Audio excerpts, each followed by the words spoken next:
அன்பான ஸ்ரீ குபேரன் டிவி நேயர்களுக்கு ஹரிஹர சர்மாவின் பணிவான நமஸ்காரங்கள். நாம் ஒவ்வொரு மாதமும் பலன் பார்க்குறோம். இதை தவிர ஒவ்வொரு பயிற்சிகளும் மிகப்பெரிய பயிற்சிகள் அப்படின்ற பொறுத்தளவுக்கு சனி பகவான் பயிற்சி, ராகு கேது பயிற்சி, குரு பயிற்சி, இதை மாதிரி பயிற்சிகள்லாம் பார்க்குறோம். இப்போ எப்பொழுதுமே பொறுத்தளவுக்கு குரு பயிற்சி அப்படின்னாக்க சற்றேறக்குறைய 1 வருஷம், ராகு கேது பயிற்சி அப்படின்னாக்க சற்றேறக்குறைய 1.5 வருஷம், இதுக்கு அடுத்தது சனி பயிற்சி அப்படின்றது சற்றேறக்குறைய எப்போதுமே 2.5 வருஷம் வரும். ஆனால் இந்த ட்ரிப்பு பார்த்தீங்க அப்படின்னு சொன்னாக்க சனி பயிற்சியை பொறுத்தளவுக்கு சற்றேறக்குறைய 3 வருஷம் வருது. சரி, எதுக்குனால இந்த மாதிரி 3 வருஷம் வருது அப்படின்னு பார்த்தோம்னாக்க சனி பகவானை பொறுத்தளவுக்கு ரிட்ராகேஷன், அதாவது வக்ர நிலை அடைகிறது. வக்ரம்னாக்க பலம் இழந்து காணப்படுதல். இருக்கிறதுலேயே சனியை போல் கொடுப்பவரும் இல்லை, சனியை போல் கெடுப்பவரும் இல்லை. அப்போ சனி கொடுப்பதை யாராலும் தடுக்கவும் முடியாது, சனி கெடுப்பதை யாராலும் தடுக்கவும் முடியாது. நம்ம ஒரு சின்ன உதாரணம் பார்ப்போமே. இருக்கிறதுலையே பரம பவித்திரமானவர் நல சக்கரவர்த்தி. அந்த நல சக்கரவர்த்தியையே ஒரு 7.5 வினாழிக ஜலத்தில் முக்கி பலன் கண்டவர். அவரை போல கொடுப்பவரும் கிடையாது, அவரை போல கெடுப்பவரும் கிடையாது. அதே போல் பார்த்தோம்னாக்க நவ கிரகங்கள் 9 கிரகங்களில் எந்த கிரகத்துக்கும் ஈஸ்வர பட்டம் கொடுக்கல. ஈஸ்வர பட்டம் கொடுத்த ஒரே கிரகம் நம்மளுடைய சனீஸ்வர பகவானான சனி ஈஸ்வரன். அப்போ நியாயத்தை வழங்குபவன் சனீஸ்வரன். இவரை யாராலையாவது கண்ட்ரோல் பண்ண முடியுமா? இவருடைய தகப்பனான சூரியனாலேயே இவரை கண்ட்ரோல் பண்ண முடியாது. சரி, யாரால தான் சாமி கண்ட்ரோல் பண்ண முடியும்? எம்பெருமான் விநாயக பெருமானாலையும் ஆஞ்சநேயராலையும் தான் இவரை கண்ட்ரோல் பண்ண முடியும். அப்போ இந்த சனி பகவானை பொறுத்தளவுக்கு இந்த வருஷம் சற்றேறக்குறைய 3 வருஷம் இருக்கிறாரு. மார்ச் 2026 வரலும் இருக்கார். சரி, இப்போ இவர் இருக்கிறது அப்படின்ற பொறுத்தளவுக்கு இவர் வக்ர நிலையை அடைகிறாரு. வக்ரம் அப்படின்னாக்க பின்னோக்கி செல்வது, ரிட்ராகேஷன் அப்படின்னு பேர். ரிட்ராகேஷன் அப்படின்னாக்க ஒரு சில சமயத்தை பொறுத்தளவுக்கு 1 நட்சத்திர பாதம் வருவார், ஒரு சில சமயம் 2 நட்சத்திர பாதம் ரிட்ராகேஷன் வக்ரம் ஆகியே வருவார். அப்படி பார்க்கும்பொழுது இந்த ட்ரிப்பு சனி பகவான் வக்ர நிலையை அடையிறாரு. வக்ர நிலையை அடையிறது எந்த டேட்லேருந்து எந்த டேட்டு வரலும்ன்ற சொல்கிறேன். அதுக்கப்புறம் ஒவ்வொரு ராசிக்கும் அந்த வக்ர நிலை அடையிறதுனால என்னென்ன பலன்கள் அப்படின்றதையும் சொல்கிறேன். ஃபஸ்ட்டு சனி பகவானானவர் வக்ர நிலையை அடையிறது அப்படின்றது பொறுத்தளவுக்கு வக்ர நிலை தொடக்கம் 19/6/2024 அன்னைக்கு கிழமை அப்படின்றது வசந்த கிழமையான புதன்கிழமை. மத்தியானம் 3:09 சதய நட்சத்திரம் 3ஆம் பாத கும்பராசியில் ஆனி மாதத்துக்கு அது 5ஆம் தேதி வக்ர நிலையை அடையிறாரு. சரி, வக்ர நிவர்த்தி என்னைக்கு பெறாரு அப்படின்னு பார்ப்போமா? 4/11/2024 திங்கட்கிழமை மத்தியானம் 3:22 சதய நட்சத்திரம் 1ஆம் பாதத்துக்கு கும்பராசியில் வராரு. அதுக்கு தமிழ் மாதம் அப்படின்றது ஐப்பசி மாதம் 19. இது சற்றேறக்குறைய இந்த சனி பகவானுடைய வக்ர நாட்கள் அப்படின்றது 140 நாட்கள் வக்ர நிலையில் இருக்கிறாரு. சனி பகவான் ஒரு ராசியிலேருந்து ஒரு ராசி கடக்க சற்றேறக்குறைய 2.5 வருஷம். அதில் இந்த ட்ரிப்பு 3 வருஷம் இருக்கிறாரு. வக்ரமாகிறது 140 நாள் இருக்கிறாரு. சரி, இப்போ இந்த சனி பகவானை பொறுத்தளவுக்கு சனி பகவான் இருக்கிற இடத்துலேருந்து சூரிய பகவான் 5ஆம் இடம் வரக்கூடியது, அதாகப்பட்டது ஆனி மாதம் 5ஆம் தேதி. அப்போ சனி பகவான் இப்போ வக்ரம் நிலை நடையில சூரிய பகவான் இருக்கிறது மிதுன ராசியில் இருக்கிறாரு. அதே போல் சனி பகவான் வக்ர நிவர்த்தி அடையிறது அப்படின்றது துலா ராசியில் 9ஆம் இடத்துல வரும்போது, சனிக்கு சூரிய பகவான் 9ஆம் இடத்துல வரும்போது சுவாதி நட்சத்திரத்தில் வக்ர நிவர்த்தி அடையிறாரு. அப்போ இந்த வக்ர காலகட்டங்கள் 140 நாட்கள் என்னென்ன பலன்கள் தரப்போகிறார்? என்ன சாமி இதில் நீங்கள் வக்ரம் அப்படின்னாக்க ஒரு ராசி விட்டு ஒரு ராசி மாறினா பலன் தருவாரா, இல்லை ஒரு நட்சத்திரம் விட்டு ஒரு நட்சத்திரம் மாறினா பலன் தருவாரா அப்படின்லாம் கேட்கலாம். எப்பொழுதுமே சதய நட்சத்திரத்தில் அவர் பயிர்றாரு, 3ல் வக்ர நிலை அடைகிறாரு, சதய 1ஆம் பாகத்தில் வரார். பட் அந்த 140 நாளும் ரொம்ப முக்கியமான நாட்கள். எப்பொழுதுமே சனியை பொறுத்தளவுக்கு பலம் பெறுறதோட பலம் பெறாமல் இருக்கக்கூடிய நாட்கள் தான் மிக மிக சிறப்பான நாட்கள். அவர் வலு இழக்கிறார், ரிட்ராகேஷன் ஆகிறார். சரி, அடுத்தது இந்த சனி வக்ர நிலை அடையக்கூடிய நாளில் கிரகங்கள் என்னென்ன நிலவரத்தில் இருக்காங்க அப்படின்றதையும் ஃபஸ்ட்டு பார்த்துப்போம். அதை காலபுருஷ தத்துவத்துப்படி மேஷ ராசி முதல் ராசி. மேஷ ராசியில் செவ்வாய் பகவான், அடுத்தது ரிஷப ராசியில் குரு பகவானும், அடுத்தது மிதுன ராசியில் சூரிய பகவான், புத பகவான், சுக்கிர பகவானும், அடுத்தது காலபுருஷ தத்துவத்தின்படி 6வது ராசியான கன்னியா ராசியில் கேது பகவானும். அந்த சனி பகவான் வக்ரமாகிற நாள் சந்திர பகவான் இருக்கிறது விசாக நட்சத்திரம் 4ஆம் பாதத்தில், அதாகப்பட்டது விருச்சிக ராசியில் சந்திர பகவான் இருக்கிற நாளில் பெயர்றார். இதை தவிர கும்பராசியில் சனி பகவானும், அடுத்தது காலபுருஷ தத்துவத்தின் 12வது ராசியான ராகு பகவானும் இருக்கக்கூடிய நாட்களில் இந்த சனி வக்ரம் பெறாரு. இந்த வக்ர காலகட்டங்களில் என்னென்ன நற்பலன்களை தருவார், என்னென்ன கெடுபலன்களை தருவார் அப்படின்றத பார்ப்போம். அதே போல் சனி பகவானை பொறுத்தளவுக்கு எல்லாருமே ஜோதிட சாஸ்திரத்தை சொல்லுவாங்க, சனி பார்த்த இடம் பாழ் அப்படின்னு சொல்லுவாங்க, சனி நின்ற இடமும் பாழ் அப்படிம்பாங்க. அப்போ இந்த காலகட்டங்களில் கும்பத்தில் இருந்து சனி பகவான் சதய நட்சத்திரம் 3ஆம் பாதத்தில் இருந்து வக்ர நிவர்த்தி அடையக்கூடிய சதய நட்சத்திரம் 1ஆம் பாதம் வரலும் என்னென்ன நற்பலன்களையும் என்னென்ன கெடுபலன்களையும் தருவார் அப்படின்றத ஒவ்வொரு ராசிக்காக பார்ப்போமா? அன்பார்ந்த மீனராசி அன்பர்களே, இப்போ உங்களுக்கு பொறுத்தளவுக்கு 12ல் சனி பகவான், 12ல் சனி பகவான் அப்படின்றது விரயச்சனி.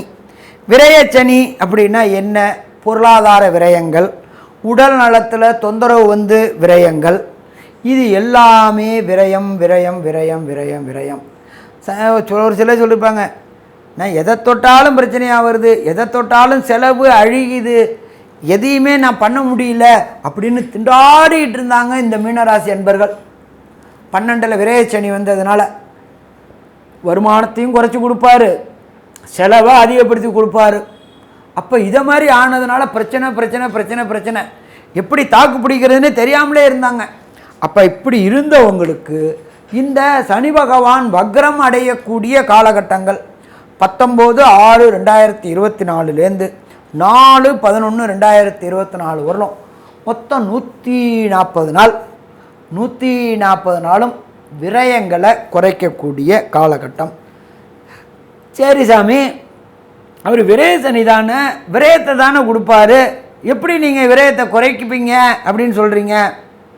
அப்படியே அதை மாற்றி யோசிங்க. இத்தனை நாள் அழிஞ்சது அசுப விரயம், இப்போ கிடைக்க போகிறது சுப விரயம். அது என்ன சாமி சுப விரயம்? குழந்தைகளுடைய மேல் படிப்புக்காக டொனேஷன், கேபிட்டல் ஃபீஸு, விரும்பின காலேஜில் விரும்பின யூனிவர்சிட்டியில் கட்டுறதுக்கு ஆகக்கூடியது கேபிட்டல் ஃபீஸு கட்டுறதும் ஒரு சுப விரயம். அடுத்தது வண்டி வாகனம், சைக்கிளில் போயிட்டு இருந்தவங்க பைக் வாங்குவாங்க, பைக்கில் போயிட்டு இருந்தவங்க கார் வாங்குவாங்க, காரில் போயிட்டு இருந்தவங்க சேடன் கார், லேவிஷ் கார் வாங்கக்கூடியது, இதுவும் விரயம்தான், ஆனால் சுப விரயம். அடுத்தது வீடு, சிங்கிள் பெட்ரூம் ஃப்ளாட்டில் இருந்தவங்க double bedroom, triple bedroom, 4 bedroom flat வாங்கக்கூடிய வாய்ப்புகளையும் கொடுப்பார், இதுவும் சுப விரயம். அடுத்தது ஹாஸ்பிட்டலைஸ்டு, வண்டி வாகனங்களில் கண்டை ஏற்பட்டு ஆஸ்பத்திரியில் ஐசியூவில் இருந்து பொருளாதாரம் கடுமையான செலவுகள் சந்திச்சுட்டு இருந்தாங்க மீனராசிக்காரங்க. இப்போ அவங்களுக்கு ஐசியூலேருந்து ஜென்ரல் வார்டு வந்து ஜென்ரல் வார்டுலேருந்து டிஸ்சார்ஜ் ஆகக்கூடிய வாய்ப்புகள். ஐசியூலலாம் இருந்தால் எவ்வளோ செலவாகும்னு உங்களுக்கே தெரியும், லட்சக்கணக்கில் கோடிக்கணக்கில் செலவாகும். அப்போ அதை விட்டு வரக்கூடிய காலகட்டங்கள். அப்போ சனி பகவான் 12ல் உள்ள விரயச்சனி பலம் இழக்கிறதுனால சுப செலவுகள் தொடங்குது, இது எல்லாமே சுப விரயம். சரி, இதை தவிர 2ல் இருக்கிற குரு பகவான் 3ல் இருக்கார். நம்மளுடைய ஜோதிட சாஸ்திரத்தில் பொறுத்தளவுக்கு 3ஆம் இடம் அப்படின்றது கம்யூனிகேஷன் பாவம் அப்படிம்போம், தகவல் தொடர்பு இடம் அப்படின்றது. இதனால் வரை நீங்கள் சொன்னதெல்லாமே உங்களுடைய மேலதிகாரிக்கும் உங்களுடைய கீழதிகாரிக்கும் உங்கள் கூட வேலை பார்க்குறவங்களுக்கும் உங்கள் கூட ஃப்ரெண்டுங்களுக்கும் தவறாகவே புரிஞ்சுக்கிட்டு இருந்துச்சு. அது எல்லாம் சரியாக புரிஞ்சுக்கிட்டு அவன் நல்லது தான் செஞ்சுருக்கிறான் அப்படின்னு சொல்லிவிட்டு உங்களுக்கு கம்யூனிகேஷன் துறையில் இருக்கக்கூடியவங்களுக்கு பதவி உயர்வு, பண வரவு. நமக்கு வாழ்க்கையில் என்ன வேணும்? பணம் வரணும். அது எப்படி வரணும்? பதவி உயர்வு கிடைக்கணும். அது எல்லாம் கிடைக்கக்கூடிய காலகட்டங்கள் இந்த காலகட்டங்கள். அப்போ இந்த காலகட்டங்கள் மிக சூப்பரான காலகட்டங்கள். இதை தவிர மீன ராசியில் 3ஆம் இடத்துல உள்ள குரு பகவான் உங்களுடைய ராசிக்கு 7ஆம் இடமான கன்னியை பார்க்குறார். அப்போ நீண்ட நாட்களாக மீன ராசியை சேர்ந்த ஆணுக்கோ பெண்ணுக்கோ யுவனுக்கோ யுவதிக்கோ திருமண தடை ஏற்பட்டுக்கிட்டே இருந்துச்சு. சாமி நானும் திருமணத்துக்காக பார்த்துக்கிட்டே இருக்கிறேன், எதனால் தடை ஏற்படுது என்னத்தினால தடை ஏற்படுதுன்னு தெரில, நான் ஜாதகம் அனுப்பினா அவங்க பொருத்தம் இல்லைன்றாங்க, அது இல்லை இது இல்லைன்னு சொல்லிட்டு திருமணமாகாமல் தடையும் தாமதமாகவே ஆகிட்டு இருந்துச்சு. விரயச்சனி ஒவ்வொரு மேட்ரிமோனியல் சைட்டுக்கும் பணம் கட்டி விரயமையே ஆகிட்டு இருந்துச்சு. அப்படின்னு நினச்சிக்கிட்டு இருந்த யுவனுக்கும் யுவதிகளுக்கும் ஆணுக்கும் பெண்ணுக்கும் திருமண தடையும் தாமதமும் விலகும். சரி, அது மட்டுமா அப்படின்னு பார்த்தா இந்த 140 நாளுக்குள்ளார கம்பல்சரியாக மீனராசிக்காரங்களுக்கு திருமண நிச்சயதார்த்தம் நிகழுமா? நிகழும். இந்த வருட கடைசி டிசம்பர் 2024க்குள்ளார திருமண தடைகள் விலகுமா? விலகும்.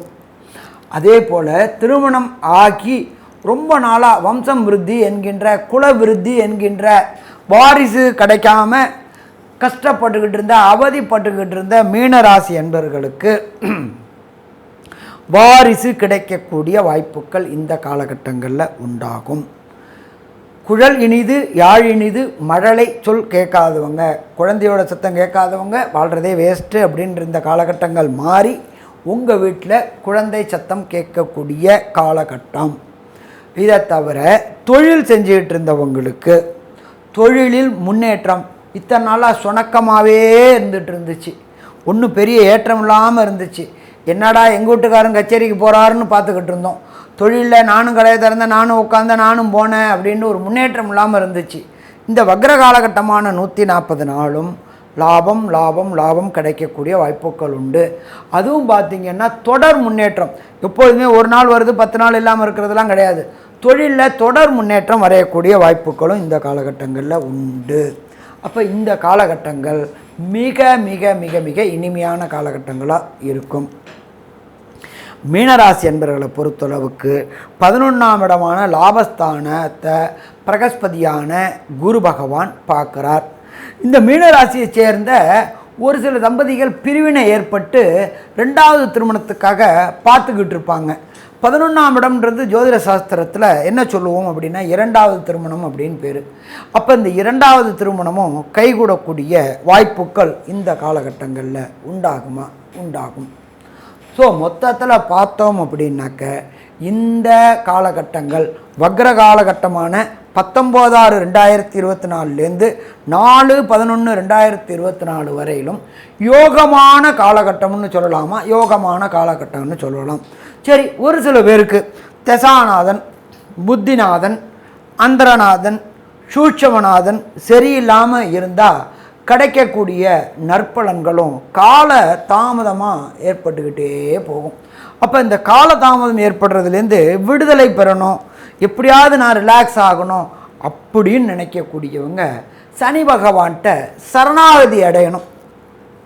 எந்த சனீஸ்வர பகவானை பார்த்தா நல்லாயிருக்கும் அப்படின்னு பார்த்தாக்க தேனிக்கு பக்கத்தில் குச்சனூர்ன்ற இடத்துல சனீஸ்வர பகவானுக்கு தனி சன்னிதானம் இருக்குது. ஒரு சனிக்கிழமையில் சனீஸ்வர பகவானுக்கு அபிஷேகம் செய்துட்டு அந்த அபிஷேக திரவியத்தை வாங்கி குடிச்சிட்டு வந்தீங்கன்னாக்க பிரச்சனையிலேருந்து வெளியில் வரலாம். சாமி எனக்கு தேனி குச்சனூர் போகிறதுக்கு வாய்ப்பு இல்லையே அப்படின்னாக்க நீங்கள் இருக்கிற இடத்துக்கு பக்கத்தில் உள்ள ஈஸ்வரன் கோயிலில் ஒரு 7 பிரதோஷத்துக்கு நந்தீஸ்வரருக்கும் ஈஸ்வரனுக்கும் பால், பன்னீர், இளநீர் வாங்கி கொடுத்து அந்த அபிஷேக திரவியத்தை குடிச்சிட்டு வந்தீங்கன்னாலும், தொடர்ந்து 7 பிரதோஷங்களுக்கு குடிச்சிட்டு வந்தீங்கன்னாலும் வரக்கூடிய பிரச்சனைகளும் வந்த பிரச்சனைகளும் விலகுமா? விலகும். சாமி 7 பிரதோஷம் நான் போகிறது கஷ்டமாச்சே, எனக்கு ஏதாவது வீட்லேயே இருந்துக்கிட்டு ஏதாவது ஒரு மந்திர உபதேசம் கொடுத்தீங்கன்னா நான் அதை பார்த்துக்கிட்டு பிரச்சனையிலேருந்து விலகுவேனே அப்படின்னு நினைக்கக்கூடிய மீனராசி என்பவர்களுக்கு இந்த சனீஸ்வர பகவானுடைய காயத்ரி சொல்லித்தரேன்.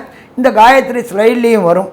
ஓம் காகத்வஜாய வித்மகி கட்க அஸ்தாய தீமகி தன்னோ மந்த பிரஜோதயாத்.